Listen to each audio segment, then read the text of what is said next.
Hi, thank you for joining. Welcome along. Hope you're okay wherever you are and whatever you're up to today.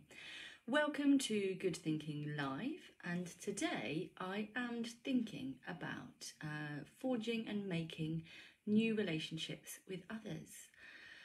Why is that important, I hear you wonder? Well, it is important, and I know that in my job I feel incredibly lucky. I remember when I was probably about 23, something like that, so a little while ago.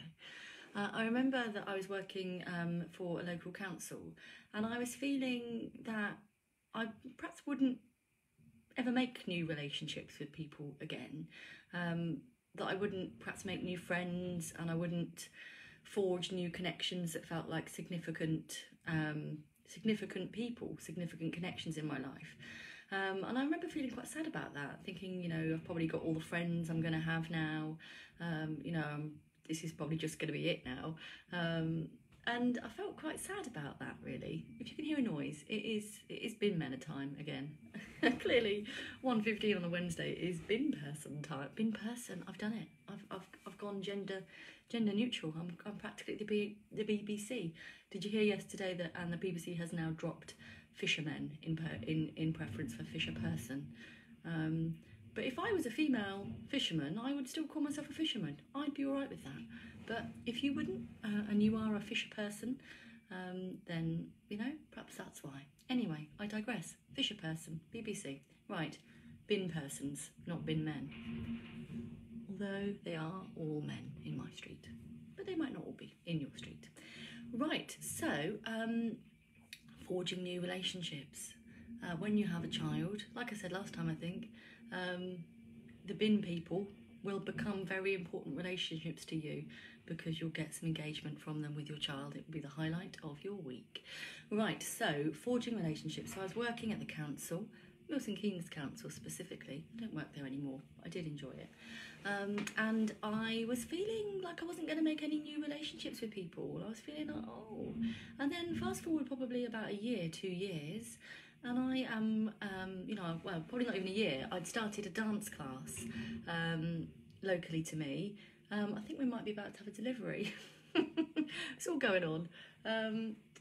Hopefully husband can answer that. Otherwise this might be the most bizarre live ever. Right, so I started a dance class. Before you know it, I'd started going out for drinks with some of the girls from that dance class, and then fast forward sort of a few months later, and I'd started working at St Andrews in Northampton, and I still have just the loveliest group of friends from that, so I feel really blessed about that. And yeah, I don't find myself wondering whether I'm going to make new connections with people, because I find myself doing it daily. It is an Amazon delivery, in case you're wondering. It is that time of year, and he's going to wonder why I'm not coming to the door. He's probably going to bang on the window in a minute. He's seen me and he's legged it. Babe! Amazon are at the door. I'm just on a live video. Yes, me too. he's grabbed it. Right, don't know what it is. No point. Right, so I feel really lucky that I get to make new relationships with people all the time. Just this week I've picked up new clients in private practice and new clients in my NHS role, and it's so invigorating meeting someone new and forming and forging those new connections. Thank you for the laugh. I think that's probably about my husband declaring, I'm working, babe. Yeah, I feel really lucky. And hopefully what I do as part of my role with people is I show people just how okay it can be forging new relationships and reaching out to new people and finding new ways of being with people, because that's what therapy is so often. It's about just practicing something that feels a little bit scary, a little bit, ooh, practicing it in a safe space where it feels okay. Right, yeah, that wasn't as bad as I thought it was going to be. It's all about distress tolerance. It's about just, you know, doing something once and just seeing how that is, and then noticing, oh, I did survive, I did manage that. let's just notice that. And then the next time you're by yourself, or you're feeling lonely, or you find yourself wishing you had something to say to someone, or how to strike up a conversation, you kind of remember what you've done in therapy and you think, this is it, this is my opportunity to test that out. And so you test the water and you see how that goes. And it's potentially really powerful. So, often I speak to people in therapy who are like, I haven't really spoken to anyone since you. You become a very important person to that person. And it's such a privilege. Honestly, I love it. I know when my husband and I first got together, he was like, I don't get it how you how you end up talking to everybody wherever you go. And Lynn, you've just tuned in. You'll observe this because I know Lynn from the school runs. I love stories. I love people. I love talking to people. I'll strike up a conversation and it would take us somewhere wonderfully random. And I love that.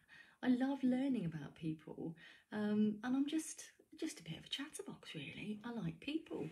I remember mine and my husband's first ever date, and it was to go to Stratford-upon-Avon shopping.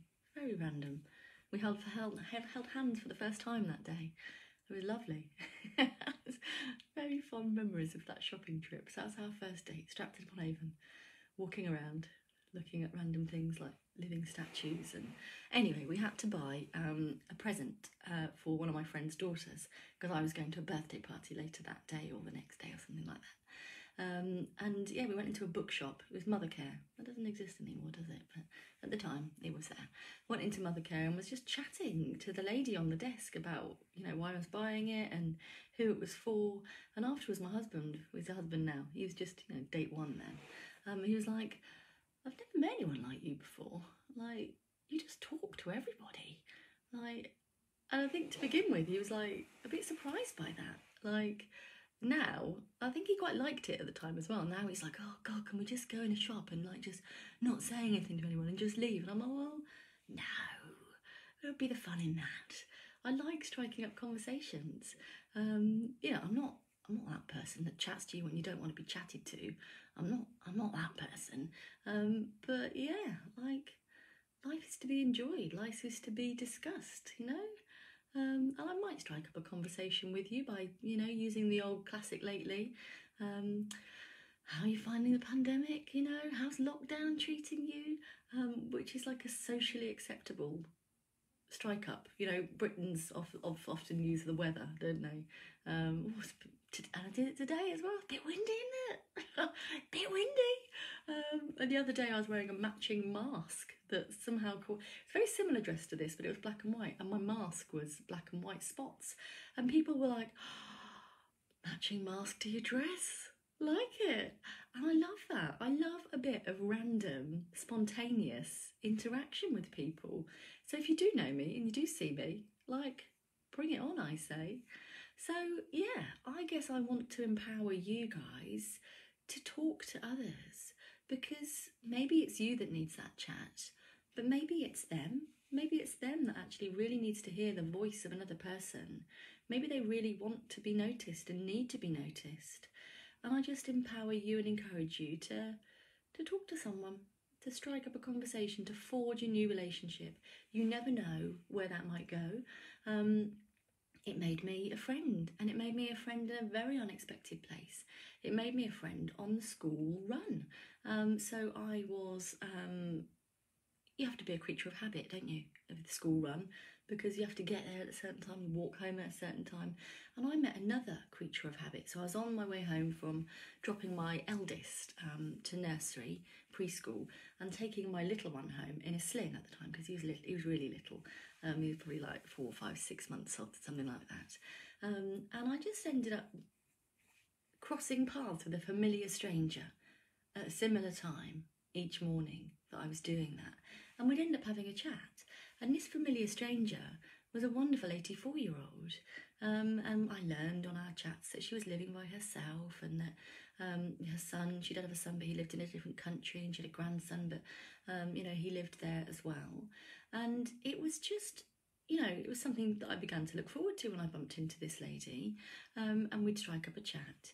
And after a while, we were having an extension at the time, but I was like, after a while, I was like, you know, our extension's finished now. You know, did you want to come by for a cup of tea one day? And she was like, I would really love that. Anyway, long story short, I now have an 87-year-old friend. She's going to be 88 in December. And we have visited, I've visited with my kids, and, you know, because she's on the school run, so we used to visit like fortnightly. She's not very well at the moment. She's in a care home, which is not ideal at these times, is it? Because I can't visit. But yeah, like, you know, that was, my eldest is now in year 3. He was in preschool at the time. So that's a friendship that has gone on for, you know, 4 years now. Is that right? Yeah, I think so. And that's really nice. And that's just from my ability to love a chat. But, you know, it's, my grandfather was the last of my grandparents, and he was 95 when he passed. But I don't have anyone else that's in their 80s that is in my life, or their 90s. And so this is like another, I know that Faye, my friend who lives in Australia, likes watching these. So Faye, when you wake up, if you do watch this, I'm inspired by you in this regard as well, because I know that living in Australia, you find that you just don't have people of a certain demographic in your life. You perhaps don't have the older adults that you would have back home where your parents live. You don't connect to people in the same way. So, you know, I didn't have any octogenarians in my life, and now I do, and that's really nice. You know, it's part of a little community, and, you know, in non-lockdown times, you know, everyone in the home would recognise us when we visited, and, you know, my kids were quite distinctive, and they liked seeing them tear about there as well. So yeah, don't be afraid is what I'm saying, guys, about striking up relationships with people. Maybe it's you that needs that relationship, but maybe it is somebody else. Happy to answer any questions, but haven't seen any as yet. So I'll leave it there. That's it for Good Thinking Live today. Yeah, I've really enjoyed my week so far, striking up and forming and forging new relationships, and, you know, maintaining previous relationships as well. Today, just before I finish, today is the deadline for applying for clinical training, for being a clinical psychologist, a trainee clinical psychologist, which is what I was, and now I'm a clinical psychologist. And if you have applied this year, I just want to take this chance to wish you the very best of luck. Okay, I hope you have a great rest of day, whatever you're up to, whoever you are. Do let me know what you think to these videos. And yeah, I'm doing them once a week, maybe twice a week soon to come. And I'll look forward to catching up with you then. Take care. Bye.